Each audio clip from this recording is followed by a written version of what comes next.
Allora, noi siamo il clan Carpe Diem di Campodarsego in provincia di Padova e siamo venuti per risistemare una vecchia strada.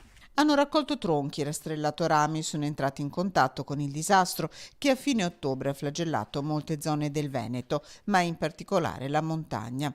Soranzen, Cesio Maggiore, Belluno. Qui il clan Carpe Diem di Campodarsego, gruppo scout di ragazzi tra i 16 e i 20 anni, ha trascorso 2 giorni durante le vacanze di Natale e il risultato è evidente. Si stanno confrontando sul tema dell'ambiente e stanno cercando di capire cosa sia accaduto in quei giorni.